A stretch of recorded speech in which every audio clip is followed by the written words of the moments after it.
Centro Regional de Estudios Económicos de nuestra ciudad, el CREVA, lanzó su habitual índice de inflación al consumidor que anunció que durante el mes de diciembre los precios aumentaron un 2,6% en nuestra ciudad, una suba interanual que llegó al 132,9%, ya habiendo finalizado lo que fue el 2024. Por eso estamos en comunicación con Jerónimo Echeverri, quien ha tenido la amabilidad de atendernos, economista justamente del CREVA. Jerónimo, muy buenos días. Acá Tomás te saluda en Radio Urbana. ¿Cómo estás? Hola, ¿cómo te va, Tomás? Buen día. Buen día, muchas gracias por atendernos, Jerónimo. Bueno, con un 2,6% que cierra el año con una inflación prácticamente paralela, digo, si uno ve el gráfico. Venimos en esos números hace cuánto, 4 meses por lo menos en 2,6, 2,5, 2,4 más o menos. Sí, la verdad es que cerramos en una tasa de inflación como la que vos mencionás, y hace un trimestre por lo menos que venimos en estos niveles, Ujú. ¿sí?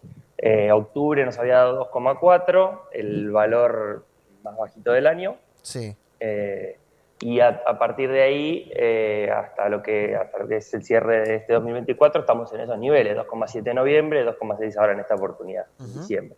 bien. Eh, a ver, la reflexión que uno hace es, mirando en retrospectiva, bueno, estos son niveles de inflación que la verdad que no sé si no se esperaban ver, pero bueno, sorprenden un poco por el hecho de que cómo empezó el año, cómo arrancó 2024 y Ujú. también cómo habíamos terminado el año pasado, me refiero a 2023, con tasas de inflación de doble dígito, récord para, por ejemplo, nuestra serie de IPC que ya tiene más de 25 o 30 años. Ujú.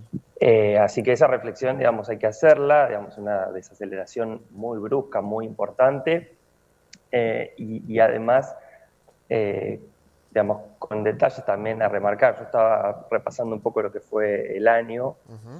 y todos los capítulos del IPC, salvo vivienda, que ahora te voy a mencionar algunas Sí. cositas, digamos, presentaron variaciones negativas, o sea, cayeron respecto de lo que fue la inflación de 2023. Ujú. Solamente vivienda fue el único que se ubicó por encima, ¿sí?, de lo que fue la Ujú. inflación de 2023. Y esto es muy interesante y creo que un poquito marca a las claras por qué estamos en un escenario, digamos, en el que la inflación bajó 65 puntos porcentuales respecto de 2023, ¿no? Claro. Y vivienda en este último mes, en diciembre, que fue el cuádruple del promedio, básicamente, no, un poquito menos, el triple del promedio. Sí, vivienda, a ver, viene siendo, digamos, el hueso duro de roer, por Hmm. llamarlo de alguna manera, porque básicamente es el que viene liderando las subas. Eh, por ahí, ese es un poco el comentario que uno podría hacer. Todo esto liderado, obviamente, por cuestiones vinculadas a aumentos de tarifas de servicios públicos, ¿sí? Ujú. La electricidad, el gas y sobre todo el agua estos últimos 2 meses del año jugaron un rol importante en esta cuestión. Claro. Eh, con lo cual ahí tenemos un poco la explicación, ¿no? En todo lo que va del año, yo acá me hice un comentario al pie de página. Sí. En los subgrupos que componen este capítulo de vivienda tenemos el de electricidad con 511% de variación, servicios sanitarios, gas y otros combustibles 466%, y por último, bueno, un poquito más rezagados, alquiler de la vivienda 277 y 201 para materiales y mano de obra. Ujú. De todas formas, más allá de que estos últimos dos quedaron un poco por debajo de los que te mencionaba al inicio, Sí. están por encima del nivel general. O sea, de esta forma vamos a entender un poquito por qué vivienda viene siendo, ¿no?, el capítulo más significativo a la hora de explicar un poco Claro. este panorama inflacionario. Te quería hacer una consulta que entiendo puede ser un poco odiosa, esto de las comparaciones entre las distintas instituciones que llevan adelante este tipo de análisis, de informes en Bahía Blanca, porque sabemos que usan distintas metodologías. Me refiero a la medición del IPC online que dio 0,64 y siempre da algún puntito más, algún puntito menos, una décima o alguna cosa que no siempre es tan significativa, a veces un poco más, pero en este caso me llama la atención la diferencia, y me llama la atención particularmente la diferencia en alimentos y bebidas, porque entiendo que las metodologías son distintas, pero en cuestiones tan puntuales que en un lado de una deflación del 1%, 1,2%, y que en el otro lado me dé 3% positivo. Llama un poco la atención. Quizás nos podrías explicar un poco el tema de la metodología de medición que utilizan ustedes, como para entender mejor, digo, no Sí, por nada. sí, sí, sí. A ver, nosotros, digamos, tenemos un equipo que releva precios por toda la ciudad, Ujú. particularmente en lo que tiene que ver con alimentos y bebidas, que es, te diría, casi la mitad del IPC para que se ponga en Claro. magnitud de todos los precios que tomamos. Es un poco menos, ¿no? Pero alrededor del 50% del índice de precios al consumidor está, digamos, indicado por alimentos y bebidas. Sí. Por eso siempre en redes sociales es lo que vamos publicando semana a semana también, cómo nos viene dando, ¿no? Ese ritmo inflacionario.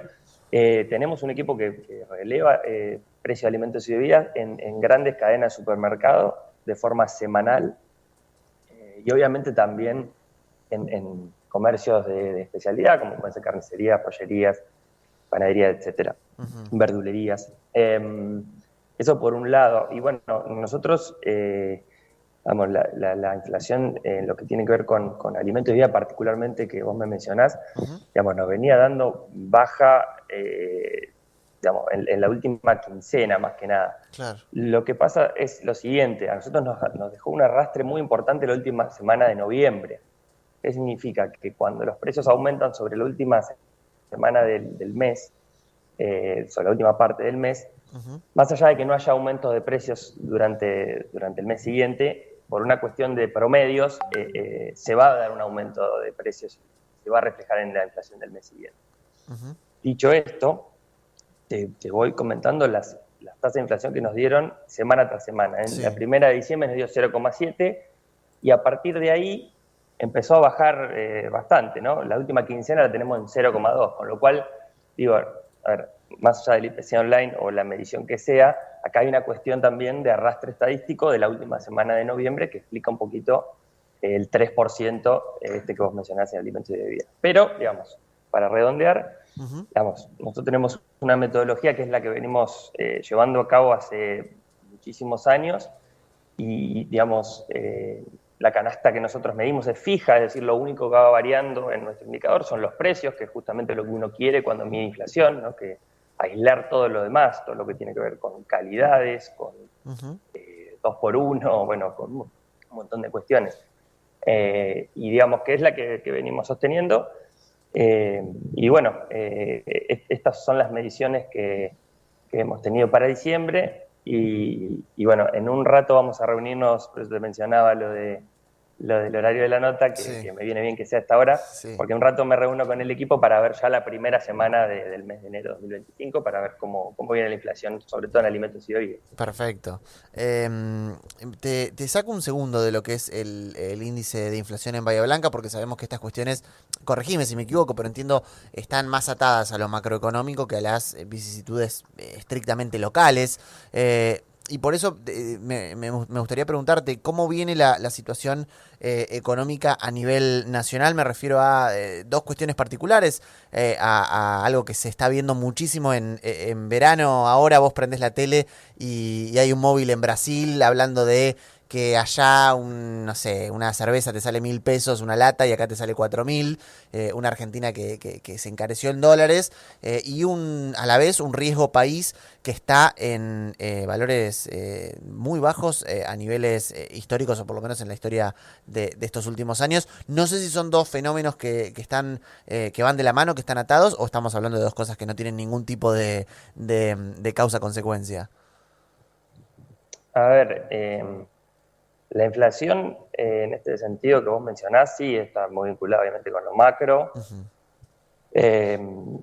Digamos, tocaste algunos temas, pero digo, a ver, la situación que, digamos, que se encontró en la administración actual cuando asumió el año pasado era una situación difícil y muy compleja. Creo que, digamos, en líneas generales se ha hecho un trabajo en lo que tiene que ver con lo monetario y lo fiscal, que creo que son las dos principales anclas del actual programa económico, no sé si llamarle así, pero bueno, de la actual administración.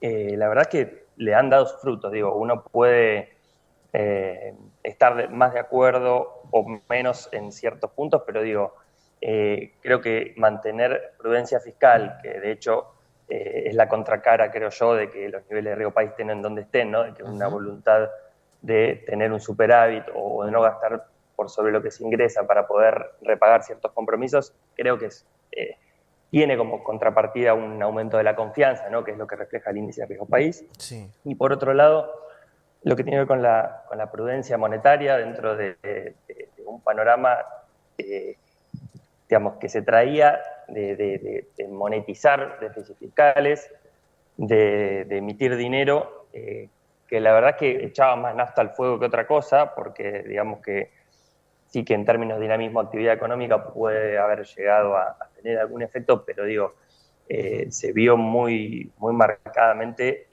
cómo eso influyó en la aceleración de inflación que tuvimos en los últimos años. Creo que esos son dos pilares que mantuvieron y que le dieron sus frutos, y entiendo yo que son cuestiones que van a seguir de acá adelante, porque de hecho lo manifiestan públicamente, y creo que también eso es parte de la estrategia, ¿no? De ser muy claro, porque, digamos, de acá las expectativas tienen un rol muy importante.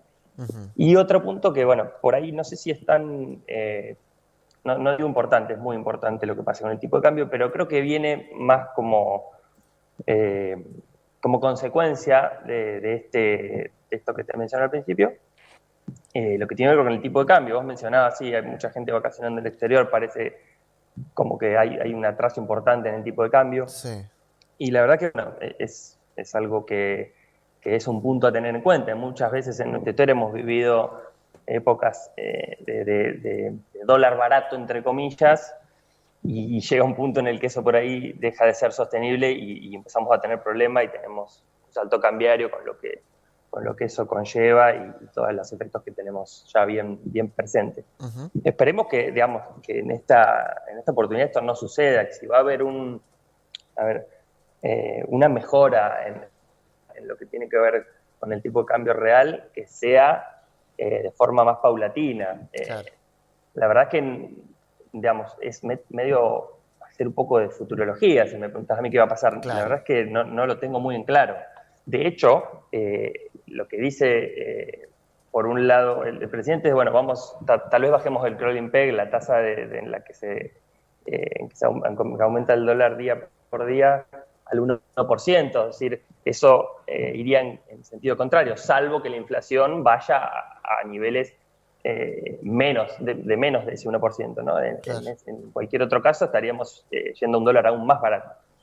Pero bueno, son todos puntos que son muy relevantes y hay que seguirlos muy, muy de cerca como para ver cómo continúa la dinámica en macro 2025, ¿no? Jerónimo, muchísimas gracias por este tiempo que te has tomado y bueno, y quedamos a la espera de ese índice de alimentos y bebidas en la primera semana de enero, que entiendo ya se van a poner a redactar, así que muchas gracias. Seguro que en el día de hoy van a estar publicados los resultados. Perfecto, Jerónimo, muchas gracias y que tengas buen día. Dale, gracias a ustedes igualmente. Hablamos con Jerónimo Echeverri, economista del CREVA, institución que elevó su habitual informe, índice de inflación al consumidor, que dio un 2,6% de aumento de precios en el mes de diciembre, una suba que durante todo el 2024 llegó a 132,9%, y hacíamos esa salvedad, ¿no? Al principio del programa nos llamaba la atención que el CREVA nos dé un 2,6%, mientras que IPC Online nos daba un 0,6%. 64 o 68%, ahora me tengo que fijar bien, pero por ahí andaba, de ese rango no le estoy errando, para el mismo periodo, lo cual es una diferencia importante entre los dos indicadores. Bueno, daba el pie para que Jerónimo nos explique un poco acerca de la metodología que se utiliza para hacer las mediciones, que como decíamos son mediciones presenciales en los distintos locales, mediciones que no abarcan, por ejemplo, promociones, 2x1, reintegros y todas esas cuestiones, sino precio del producto final, y que le da un importante énfasis a lo que es alimentos y bebidas, a lo que es tarifas, servicios, y cuestiones que bueno, tienen que ver con esos indicadores. Lo que más subió en diciembre son, si les parece, leo el podio: 7,9% vivienda, que durante todo el año fue el primer capítulo. El capítulo que más subió en Bahía Blanca fue el de la vivienda, alquileres y servicios, es lo que compone a viviendas. Mientras que durante el mes de diciembre hubo un 3% de aumento tanto en equipamiento y funcionamiento como en alimentos y bebidas. Ambos tuvieron un 3%, siendo de vuelta alimentos y bebidas el capítulo que explica prácticamente el 50% del indicador total. Por eso tiene sentido que sea muy similar a el promedio. En este caso, bueno, ha sido igualmente uno de los capítulos que más subió en Bahía Blanca.